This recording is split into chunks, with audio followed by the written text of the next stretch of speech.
ડુંગળીનો ઉપયોગ ઘણી બધી વાનગીઓ બનાવવા માટે થાય છે. ડુંગળી કોઈ પણ વાનગીનો સ્વાદ બમણો કરી દે છે અને મોટાભાગના લોકો કાચી ડુંગળીનો ઉપયોગ સલાડ તરીકે પણ કરવાનું પસંદ કરે છે. પરંતુ શું તમે જાણો છો કે કાચી ડુંગળીનું સેવન એ સ્વાસ્થ્ય માટે ફાયદાકારક તો છે જ, પરંતુ વધુ પડતું જો તમે સેવન કર્યું તો શરીરને તે નુકસાન પણ પહોંચાડી શકે છે. જાણો કેવી રીતે. જો તમે જરૂર કરતા વધુ કાચી ડુંગળી ખાવાના શોખીન છો તો આ માહિતી ફક્ત તમારા માટે છે. હા, ઘણા લોકોને બ્રેકફાસ્ટ, લંચ, ડિનર દરેક વખતે કાચી ડુંગળી ખાવાની આદત હોય છે. શું તમે જાણો છો કે કોઈ પણ વસ્તુનું વધારે સેવન કરવાથી નુકસાન થાય છે? કાચી ડુંગળીનું સેવન કરવાથી માત્ર બ્લડ શુગર જ નથી વધતું, પરંતુ પેટ પણ ખરાબ થઈ શકે છે. કાચી ડુંગળી ઔષધીય ગુણોથી ભરપૂર હોય છે. કાચી ડુંગળીનું સેવન કરવાથી શરીરને ચેપના જોખમથી બચાવી શકાય છે. આ ઉપરાંત કાચી ડુંગળીનું સેવન એ સ્વાસ્થ્ય સંબંધિત અનેક સમસ્યાઓને દૂર કરવા માટે પણ મદદરૂપ સાબિત થાય છે.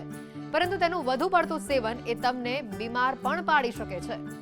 વધુ ડુંગળી ખાવાથી થતું નુકસાન: એસિડિટીની સમસ્યા, બ્લડ શુગર વધે, છાતીમાં બળતરા, અપચો રહેવો.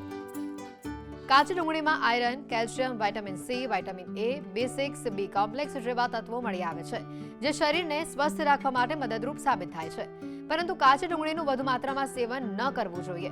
ડુંગળીમાં ગ્લુકોઝ અને ફ્રુક્ટોઝ વધુ માત્રામાં જોવા મળે છે અને આ સિવાય તેમાં ફાઇબરનું પ્રમાણ પણ વધારે હોય છે, જેને કેટલાક સારી રીતે પચાવી શકતા નથી અને આવી સ્થિતિમાં એસિડિટીની સમસ્યા થઈ શકે છે. કાચી ડુંગળીનું વધુ પડતું સેવન એ બ્લડ શુગર માટે સારું સહેજ પણ નથી. કોઈ પણ રીતે ડાયાબિટીસના દર્દીઓએ કોઈ પણ વસ્તુનું સેવન ખૂબ જ કાળજીપૂર્વક કરવું જોઈએ અને ડોક્ટરની સલાહ મુજબ જ ડાયટ લેવું જોઈએ. કાચા ડુંગળીના સેવનથી છાતીમાં તીવ્ર બળતરા, એસિડિટીની સમસ્યા પણ સર્જાઈ શકે છે. તેથી તેનું વધુ પડતું સેવન કરવાનું તમે ટાળો. ઉપરાંત પાચન તંત્ર પર પણ તેની અસર જોવા મળે છે. વધુ સેવનથી અપચો, એસિડિટી, ડાયરિયા જેવી બીમારીઓ થઈ શકે છે. કાચી ડુંગળીને સલાડ તરીકે ખાવાથી પાચન સંબંધિત સમસ્યાઓ પણ ઘણીવાર આવી શકે છે. તમને એસિડિટીનો સામનો સૌથી વધુ કરવો પડી શકે છે. ડુંગળીમાં નેચરલ ફ્રુક્ટોઝ વધુ માત્રામાં હોય છે અને જેનાથી ગેસની પરેશાની પણ થઈ શકે છે. તેથી સલાડમાં પણ વધુ ડુંગળી ન ખાવી જોઈએ. ડુંગળીનો વધુ પડતો ઉપયોગ એ ગર્ભવતી મહિલાઓ માટે પણ મુશ્કેલી ઊભી કરે છે. ડુંગળી વધુ ખાવાથી મહિલાઓના હાર્ટમાં બળતરા, ઉલટી જેવી સમસ્યાઓ પણ તેઓને થઈ શકે છે. ડુંગળી ખાવાના ઘણા ફાયદા છે, પરંતુ એ ડુંગળી જો વધુ પ્રમાણમાં ખાવામાં આવે તો તેના કેટલાક નુકસાન પણ છે. ખાસ કરીને ડુંગળીની અંદર, લસણની અંદર સલ્ફર રહેલું હોય છે. આથી જો નિયમિત રીતે તેનું સેવન કરવામાં આવે તો તેના કારણે આંખોમાં ઇરિટેશન થવું, એલર્જીક રિએક્શન આવવા, ચામડીમાં ઇરિટેશન થવું, ખંજવાળ આવી, ચામડીમાં ચકામા પડવા વગેરે જેવી તકલીફ થઈ શકે છે. આ ઉપરાંત જે લોકોને IBS છે, જે ઇન્ફ્લેમેટરી બોવેલ સિન્ડ્રોમ કહેવામાં આવે છે, તે લોકો જો ડુંગળીનું સેવન કરે તો આ રોગ વધી જાય છે તેવું જોવામાં આવે છે.